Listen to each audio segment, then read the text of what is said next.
Do you still feel confused and overwhelmed about this? Should you or should you not go no contact with your narcissistic mother? It's a heart wrenching decision that can consume years of your life as you remain tortured by this indecision. The reason why this is particularly difficult is if your mother is a covert narcissist, meaning the abuse is hidden, ambient, difficult to discern. And this is the nature of what covert narcissists do. You can play guessing games your entire life and still end up no closer to knowing anything for sure, except that you're still frustrated, hurt, and confused. Whereas narcissistic mothers who are overt, more direct with their abusive ways, where you can visibly see the cruelty, they don't even bother hiding it. It makes it easier to go no contact because you have clear evidence of being harmed. If you're still contemplating this decision, I want to offer you some valuable insights to consider. These are the three main reasons I wish someone had the courage to confront me with regarding going no contact with a narcissist. I hope it offers you more clarity, a deeper understanding, compassion for yourself, and helps you with your decision making process. That video that I made about how to recognize your narcissistic mother, it had such a profound effect on people who didn't know, who suffered for decades being tortured by these toxic enmeshments. I still have people writing to me today to say thank you for saving their lives. So I understand the importance of speaking the truth about these taboo subjects because nobody wants to speak badly about their mother. But we are talking about abuse, neglect, and a mental pathology which destroys families. It's heartbreaking to realize her love is conditional and transactional. In her presence, it's difficult not to regress back into your childhood. It's that innocent child within you who still craves her love and innocently believes that one day she'll finally give you the love, affection, and attention you rightfully deserve as her precious child. But unfortunately, being unaware of that can make you repeatedly vulnerable to abuse. You will need serious therapy if you don't protect yourself and remain naive. Most people don't know they have resulting CPTSD and will continue to struggle with many aspects of their adult life and question their identity because of this insidious relationship. These relationships are exhausting and very challenging to manage. They are highly stimulating, particularly to those of us who are highly sensitive or more introverted, because they are overly stimulating emotionally and psychologically. So our nervous system becomes exceedingly stimulated before, during, and after engagements with her. We may have to have a recovery period to unwind and recharge from the intensity, confusion, awkwardness, and denial of our own resistance to being around her. It's tiring to have to protect yourself from someone who supposedly loves you. This could cause us to medicate with food or alcohol and try to manage the overwhelming stress we feel. The only way you can sustain the relationship with your narcissistic mother is by managing it. You cannot be yourself because it's not safe. Based on your past experience of her sudden mood swings, aggressive accusations, verbal attacks, and public humiliations. And this applies to all narcissists, whether it's your mother, wife, brother, or narcissistic boss. Long term exposure to these people will have a debilitating effect on your nervous system. This is reason number one. If you don't feel safe with someone, you'll go into hypervigilance. Your heart races, you hold your breath, you may get an upset tummy because your nervous system is on alert to their impending attack. And what's most exhausting is the game of intermittent reinforcement that you don't know is going on. It takes you unaware because, again, you falsely presumed that maybe this time things were different.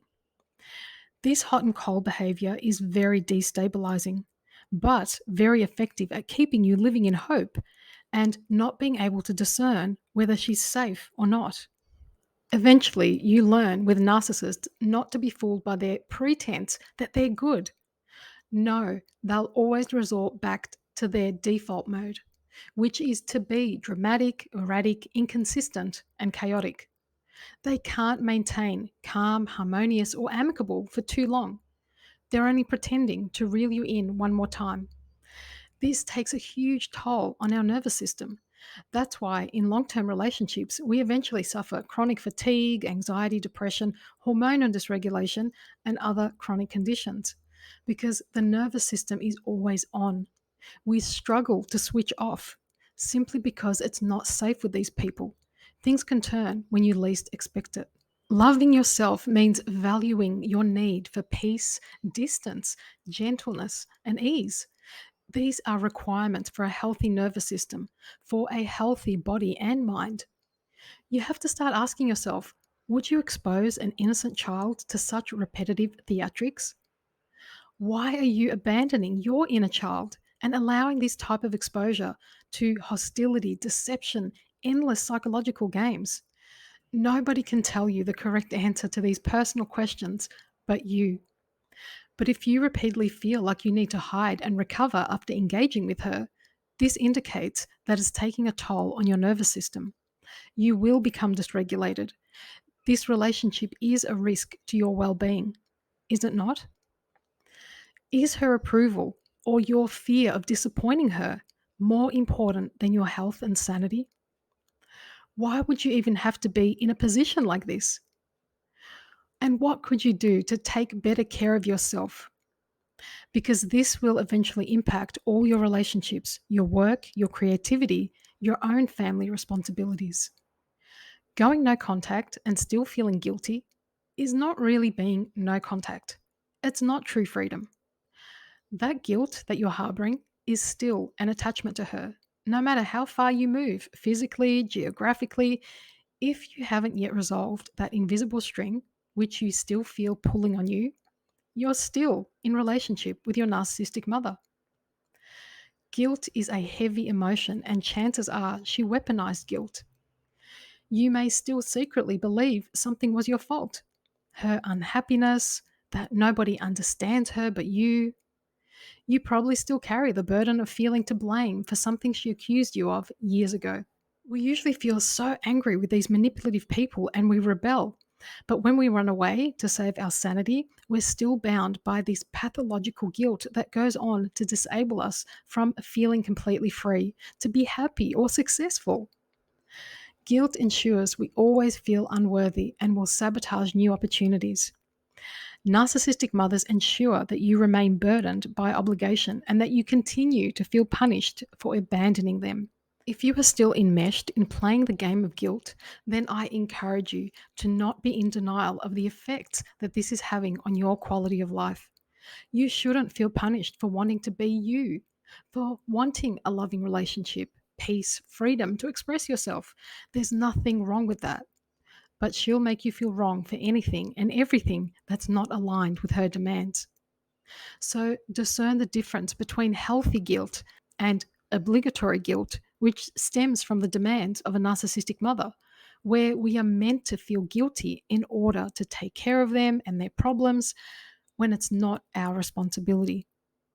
And if you need help with this, please let me know in the comments below or contact me to inquire about my personal mentoring program or masterclasses, which could accelerate your freedom from all of this. On to reason number 3 to go no contact with your narcissistic mother. Like you don't have enough reasons that you would go no contact with anyone who constantly lies to you, emotionally manipulates you, gives you ultimatums, has uncontrollable tantrums, plays victim, is unreasonable and unrealistic in their expectations of you, and unwilling to admit fault. If these are not enough reasons to not expect anything healthy or supportive to your well being, then I don't know how much clearer it could be.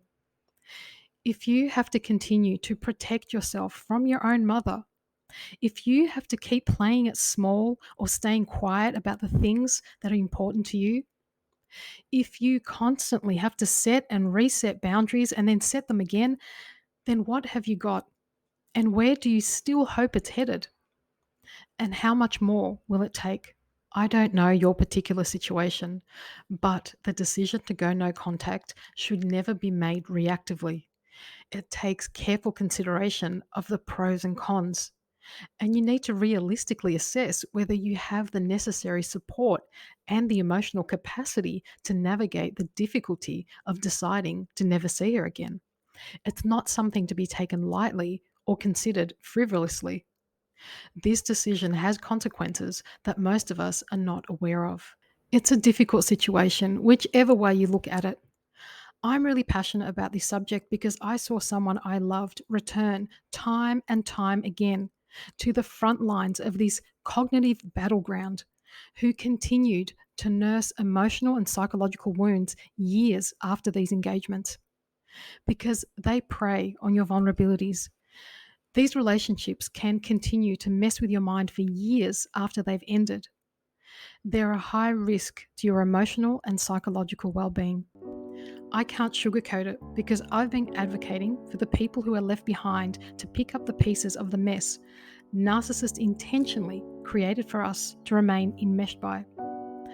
I only wish you the best with whatever decision you make, as long as you stay true to you and you are fully aware of the consequences. Perhaps you are capable of managing a limited contact, and you can take care of yourself and still show up authentically. Let me know in the comments below. I'd love to hear your feedback on your experiences with a narcissistic mother.